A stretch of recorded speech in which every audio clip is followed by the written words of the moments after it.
আসসালামু আলাইকুম বন্ধুরা, চলে এলাম একটা ভিডিও নিয়ে। আজকের ভিডিওতে আমি দেখাবো আমার ডেইলি ব্লগিং এর জার্নিটা। তো সকাল থেকে আমি সন্ধ্যা পর্যন্ত কি কাজ করে থাকি সে সম্পর্কে আজকে ফুল ভিডিও দেওয়ার চেষ্টা করব। এখন যাচ্ছি পড়াতে। তো রাস্তার ধারে দেখতে পাচ্ছি খুব সুন্দর পরিবেশ, খুব সুন্দর গাছগাছালি দিয়ে ভরপুর হয়ে আছে। বিশেষ করে এই বটগাছটি যা শত বছর ধরে এখানেই আছে। তো ভাবলাম একটু ভিডিও করে নেই। কারণ ভিডিও না করলে আপনাদের সাথে আমি শেয়ার করতে পারব না। তাই রাস্তার ধারে যেতে ভিডিও হয়ে গেল। তো প্রাইভেট পড়ানো শেষ। এখন বাসায় আসলাম। বাসায় এসে ১ কাপ চা হাতে নিয়ে খেয়ে দেখলাম ভালোই লাগলো। কিন্তু পেটটা ভরল না। যদিও মনটা আমার ফ্রেশ হয়ে গেছে। তাই ভাবলাম একটু দোকানে যাই। দোকানে যেয়ে কিছু নিয়ে আসি খাওয়ার জন্য। তো দোকানে গিয়ে দেখলাম একটা নুডলস পেলাম ভালো আরকি। তো দোকানে একমাত্র নুডলসটাই ছিল ভালো। তাই ভাবলাম নুডলসটা নিয়ে আসি। তো নুডলস এনে ভালো করে রান্না করে খেতে বসলাম। তো দেখতেই পাচ্ছেন নুডলসটা কিন্তু মোটামুটি ভালোই ছিল। তো নুডলসটা খাওয়ার পরে এখন ভালোই লাগতেছে।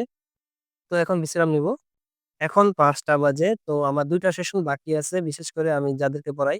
তো আমার এই ১ম ছাত্রের বাসা হচ্ছে আমার বাসা থেকে মাত্র ২ মিনিটের দূরে। তো যাচ্ছি আমি ছাত্রের বাসায়। তো দেখতে পাচ্ছেন চারপাশে ওদের বাসার এখান দিয়ে অনেক সুন্দর প্রাকৃতিক যে জঙ্গলগুলো আছে, জঙ্গলগুলো আছে। তো ন্যাচারাল এই জঙ্গলগুলো আমার কাছে খুবই ভালো লাগে, বিশেষ করে গ্রামে। কারণ এরকম সুন্দর বন শহরে দেখা যায় না বললেই চলে। তো প্রাইভেট পড়ানো শেষ করে এখন আমি যাচ্ছি ২য় নম্বর যে সেশন আছে সেই সেশনটি কমপ্লিট করার জন্য। তো এই বাচ্চাটাকে পড়াতে আমার প্রায় রাত ৮ঃ০০ বেজে যাবে। তো ফাইনালি রাত ৮ঃ০০ বেজে গেছে। তো আজকের মতন এখানেই বিদায় নিচ্ছি। অবশ্যই ভিডিওটি ভালো লাগলে লাইক, কমেন্ট, শেয়ার করে আমাদের সাথেই থাকবেন। ধন্যবাদ। দেখা হবে পরের ভিডিওতে। আল্লাহ হাফেজ।